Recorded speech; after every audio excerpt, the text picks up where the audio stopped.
La perfection pour toujours en Christ.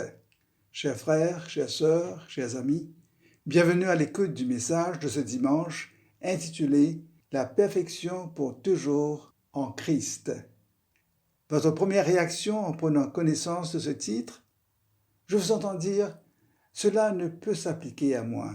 Je me connais trop bien. » D'ailleurs, oser prétendre à la perfection relève de la vanité et de la mégalomanie. Nous allons aborder 3 points. Premièrement, par qui et comment atteignons-nous la perfection? Deuxièmement, quelle est la durée de cette perfection? Troisièmement, quel est l'objectif de cette perfection? Merci de prendre note que ces 3 points sont imbriqués l'un dans l'autre. La révélation passe de l'un à l'autre sans transition parce que les 3 points forment un tout robuste et rassurant. Aussi, merci de bien retenir le titre du message. La perfection pour toujours en Christ. En Christ est en fait la clé pour comprendre le titre dans toute sa réalité, son envergure et sa puissance. Vous serez agréablement surpris que dans le Nouveau Testament, en Christ figure au moins dans 75 versets dans la version King James. Et puisque ce bout de phrase concerne l'Évangile, sa portée et sa signification, en Christ apparaît à partir du livre des Actes. L'apôtre Paul utilise le terme « en Christ » et « en lui ». Le point fondamental de « en Christ » est que la purification pour nos péchés, pour notre pardon et pour la vie éternelle ne sont possibles que par la foi en Jésus-Christ. Donc, nous allons parler de la perfection, pas celle qui est un idéal inatteignable sur le plan humain, mais celle qui est une réalité spirituelle grâce à la foi du croyant en Jésus-Christ. De surcroît, la perfection est capitale. Jésus la recommande à tous ses disciples en Matthieu 5, 48, car il leur dit « Soyez donc parfaits, comme votre Père céleste est parfait. » Ces paroles de Christ sous-entendent que sans la perfection, personne ne peut connaître le Père. Deuxièmement, pour atteindre la perfection divine, nous pouvons regarder à Christ, car il est venu du Père précisément pour nous permettre d'atteindre la perfection. D'ailleurs, pourquoi croire en Dieu si notre désir n'est pas d'atteindre la pureté morale absolue, la perfection? Mais comment atteindre cette perfection exigée par Dieu? Y a-t-il un texte qui nous explique cela? En effet, notre texte pour ce message est tiré de la lettre aux Hébreux, le chapitre 10, les versets 11 à 22. Hébreux 10, 11 à 22. Et je lis « Et tandis que tout sacrificateur fait chaque jour le service et offre souvent les mêmes sacrifices qui ne peuvent jamais ôter les péchés, lui, Christ, après avoir offert un seul sacrifice pour les péchés, s'est assis pour toujours à la droite de Dieu, attendant désormais que ses ennemis soient devenus son marchepied. Car par une seule offrande, il a amené à la perfection pour toujours ceux qui sont en cours d'être sanctifiés. C'est ce que le Saint-Esprit nous atteste aussi. Car après avoir dit « Voici l'alliance que je ferai avec eux après ces jours-là, dit le Seigneur, je mettrai mes lois dans leur cœur et je les écrirai dans leur esprit. » Il ajoute « Et je ne me souviendrai plus de leurs péchés ni de leurs iniquités. » Or, là où il y a pardon du péché, il n'y a plus d'offrande pour le péché. Ainsi donc, frères, puisque nous avons, au moyen du sang de Jésus, une libre entrée dans le sanctuaire par la route nouvelle et vivante qu'il a inaugurée pour nous au travers du voile, c'est-à-dire de sa chair, puisque nous avons un souverain sacrificateur établi sur la maison de Dieu, approchons-nous avec un cœur sincère, dans la plénitude de la foi, les cœurs purifiés d'une mauvaise conscience et le cœur lavé de pur. Nous abordons le premier point, par qui et comment atteignons-nous la perfection? Ce texte de la lettre aux Hébreux est unique en ce qui concerne la révélation et l'explication logique du plan de Dieu en Christ pour nous. Aussi, je vais reprendre dans leur séquence les versets qui confirment la véracité de la promesse de Christ à ses disciples. La tournée des lieux de culte, l'intérêt dans la recherche et l'étude des écrits dits sacrés sont assez communes, car beaucoup pensent que cette démarche dite spirituelle leur donnera la connaissance, la sagesse et le discernement pour séparer le vrai du faux, la vérité de l'erreur. N'ayant aucune certitude quant à leur avenir au-delà de la tombe, ils souhaitent mettre toutes les chances de leur côté dans l'espoir qu'ils finiront bien par obtenir une place de confort dans l'éternité. Les autres, qui n'arrivent pas à entreprendre cette démarche de recherche dans les divers écrits sacrés, vivent dans l'angoisse d'une négligence spirituelle et anticipent la fin de leur séjour sur la planète avec beaucoup d'angoisse. Or, suivons attentivement ce que nous dit le texte choisi. Hébreux 10, 11 à 22. Commençons par le verset 11.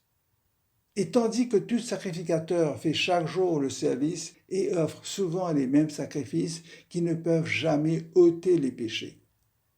Se référant à la pratique relative au service du temple, il est dit que le sacrificateur ou le prêtre lévitique faisait tous les jours les mêmes sacrifices. C'était un rituel connu et observé dans tous les détails. Les prêtres devaient se tenir continuellement debout pour ce travail incessant qui consistait à offrir des sacrifices d'animaux. Leur travail se poursuivait quotidiennement et les sacrifices devaient être offerts à plusieurs reprises. Les prêtres ne pouvaient jamais s'asseoir. Et cette tradition de prêtrise dure encore dans plusieurs religions du monde. Mais la fonction, comme le système de prêtrise, a été rendue caduque par Christ. L'auteur de la lettre aux Hébreux nous prend par surprise et nous dit que ce rituel répétitif ne pouvait jamais enlever la tâche du péché du cœur de l'homme. Il nous dit que le service du temple, calqué sur le service du tabernacle dans l'Ancien Testament, n'était qu'une figure, qu'une ombre de ce que Jésus accomplirait en s'offrant à Dieu comme sacrifice d'expiation pour les péchés de l'humanité entière. L'auteur est catégorique. Car, dit-il au verset 4 du même chapitre 10, il est impossible que le sang des taureaux et des boucs ôte les péchés. Je le redis, car il est impossible que le sang des boucs et des taureaux ôte les péchés. Les sacrifices sous l'Ancienne Alliance n'ont jamais pu guérir le problème du péché. Les sacrifices laissaient les fidèles comme des patients qui avaient continuellement besoin de leurs médicaments sans espoir de guérison. Et nous passons au verset 12.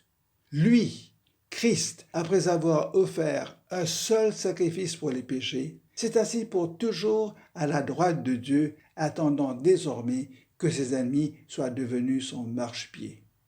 Mais lui, Christ, en contraste avec la pluralité des prêtres lévitiques et en contraste aux prêtres de nos jours, Christ a offert un seul sacrifice, c'est-à-dire son propre corps formé par Dieu, car il est dit que Dieu n'a voulu ni holocauste ni sacrifice pour le péché. Au verset 1er du chapitre 10, il est dit que les sacrifices offerts sous les dispositions de la loi de Moïse ne pouvaient amener les assistants présents au culte à la perfection. Mais Christ s'est offert en sacrifice sur la croix, et cela une fois pour toujours. Une fois pour toujours, car l'efficacité de son sacrifice est éternelle. Attention, c'est un sacrifice à ne jamais répéter ni imiter, car toute tentative de répéter cet unique sacrifice historique relèverait de la plus haute infamie.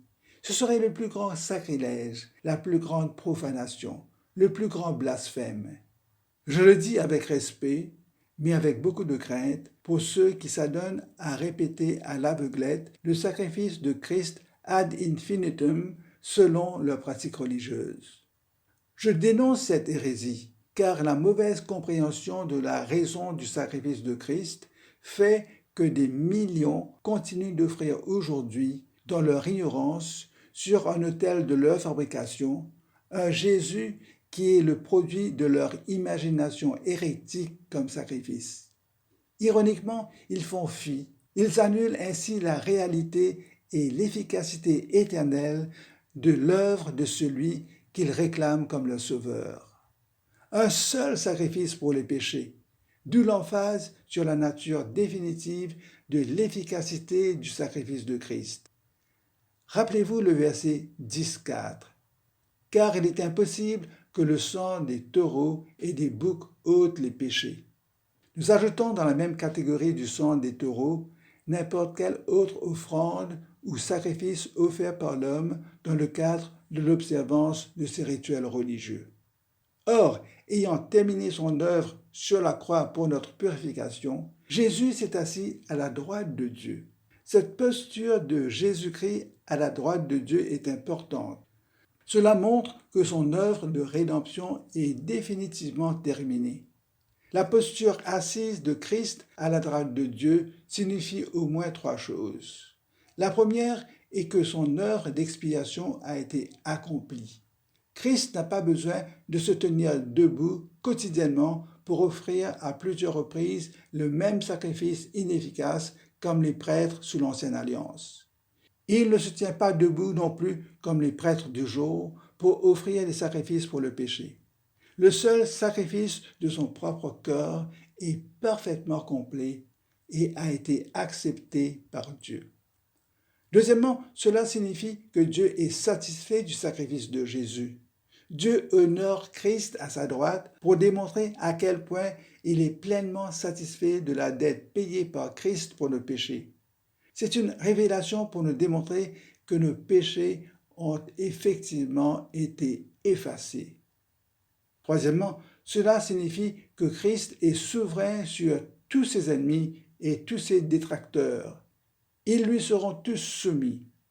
C'est ce que souligne le verset 13. Christ attend que ses ennemis deviennent son marchepied. En d'autres termes, tout ce pourquoi Christ est mort sera accompli. Aucun ennemi ni pratique religieuse ne peut entraver son œuvre. L'expiation a été pleinement réalisée. Le Père en est entièrement satisfait, et tous les ennemis se prosterneront devant le Christ qui règne dans les cieux. Par ailleurs, Jésus exerce toujours son ministère au ciel, un ministère d'intercession pour son peuple sur la terre. Ce ministère découle de son œuvre accomplie, œuvre qui a été déjà complétée et qui a complètement plu à Dieu.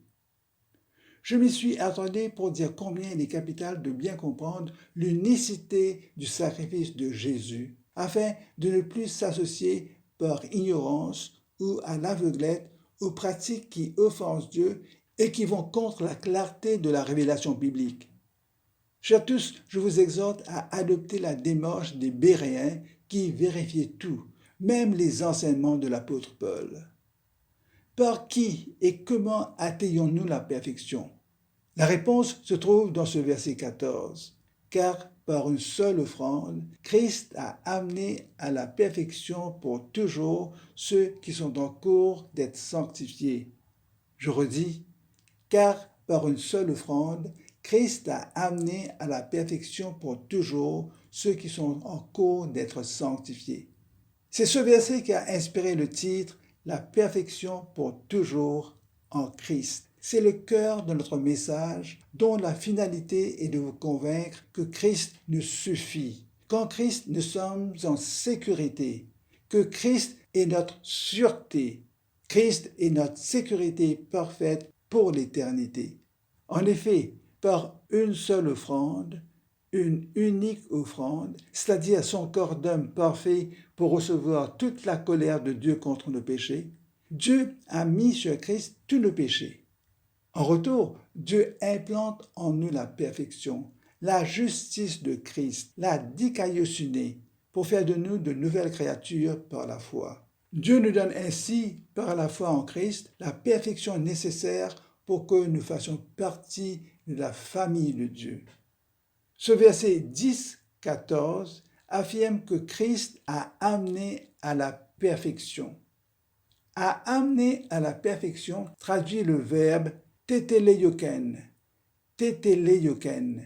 verbe formé de l'adjectif téléios qui veut dire parfait. Cela cadre exactement avec ce que Christ avait dit à ses disciples. Soyez donc parfaits, comme votre Père céleste est parfait. Ce verset 14 de Hébreux 10 nous démontre que Christ a accompli par amour et dans l'intérêt de ses disciples ce qu'il leur avait recommandé en Matthieu 5, 48, cité à l'instant. Soyez donc parfaits comme votre Père céleste est parfait. Jésus seul pouvait le faire étant Dieu et homme parfait en même temps. Téléios signifie ayant atteint sa fin. Téléios signifie fini, complet, parfait. Par qui et comment atteignons-nous la perfection? C'est par Christ, par la foi en son sacrifice. Nous passons au deuxième point. Quelle est la durée de cette perfection? Ce que le texte dit est encore plus exaltant. Cette perfection effectuée par Christ n'a pas de fin, car il est dit que Christ a amené à la perfection pour toujours. Rien ne peut annuler ou défaire l'œuvre parfaite de Christ. Rien ne peut enlever les bienfaits et les bénédictions qui découlent du salut par la grâce de Christ. La perfection conférée par Christ est pour toujours. Elle durera pour l'éternité. Eisto dienekes. Cela veut dire à perpétuité. Par ailleurs, le verbe teteleioken décrit une action achevée, donc qui ne peut être recommencée. Par qui et comment atteignons-nous la perfection? Par Christ et par la foi en son sacrifice. Qui sont celles et ceux qui obtiennent cette perfection à perpétuité? La réponse, ceux qui sont en train d'être sanctifiés. Donc la perfection concrétisera notre sanctification, qui est un processus qui s'est enclenché aussitôt que nous avons placé notre foi en Jésus. Il nous faut être sûr que nous sommes en train d'être sanctifiés par l'Esprit de Dieu qui nous a par la foi déjà placés en Christ.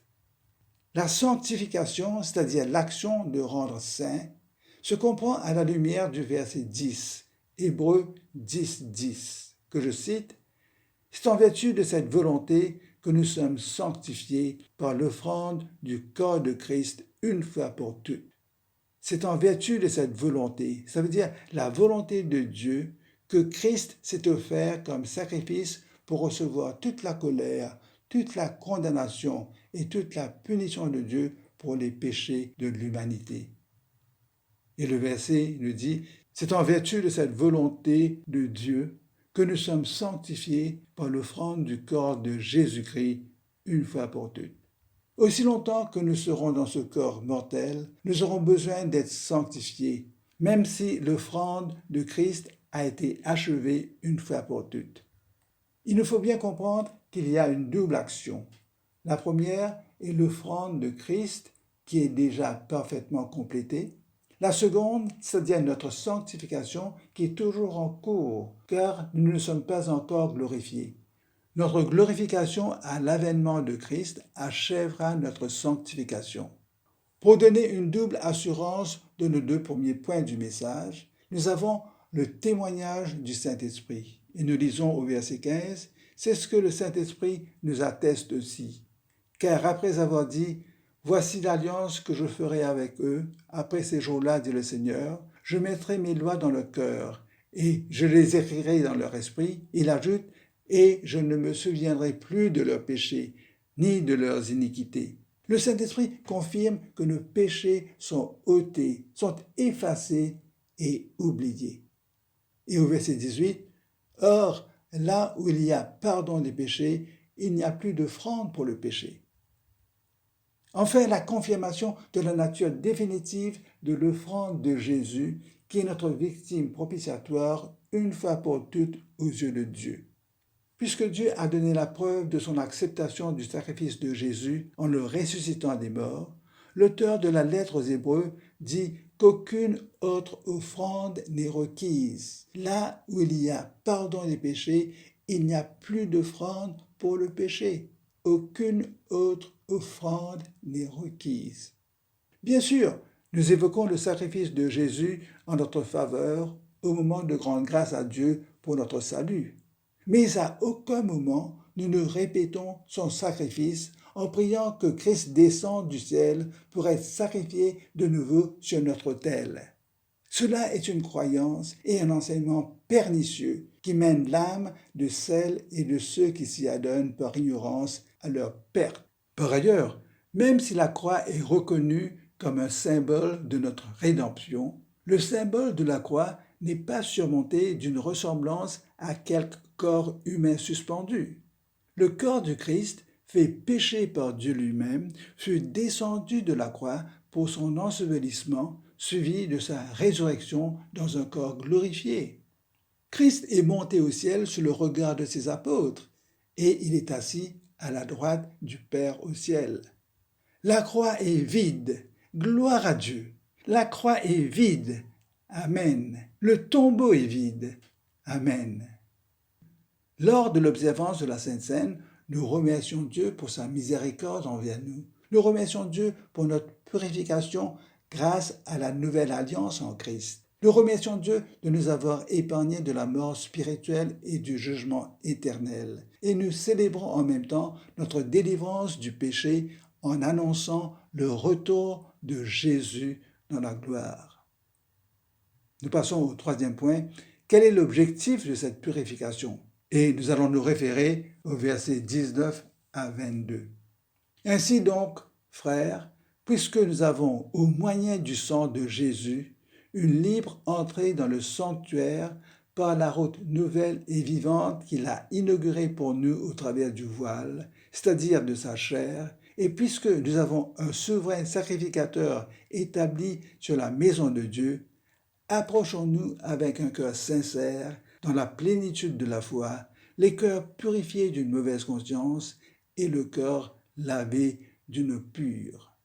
Chers tous, ce qui fait la différence en ce qui concerne notre relation avec Dieu est l'annulation de nos péchés par la foi dans notre purification par le sang de Jésus.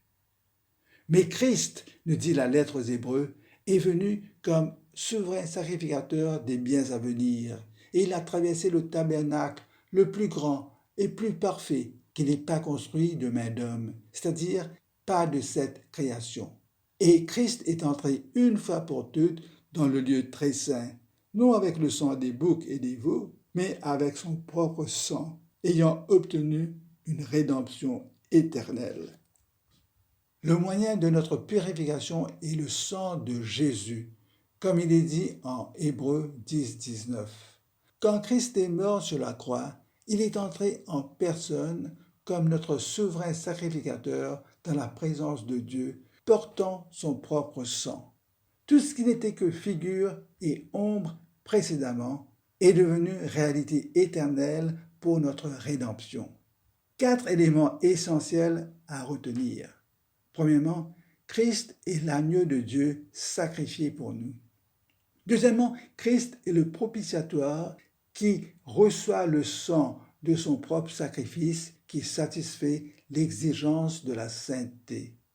Troisièmement, Christ est le souverain sacrificateur qui présente à Dieu sa propre offrande en notre faveur. Quatrièmement, Christ nous permet de nous approcher de Dieu avec un cœur sincère, dans la plénitude de la foi, les cœurs purifiés d'une mauvaise conscience et le corps lavé d'une eau pure. Le voile qui s'était déchiré de haut en bas dans le temple, comme nous le raconte Matthieu dans son évangile, signifiait le corps de Christ rompu, le corps de Christ brisé à cause de nos péchés.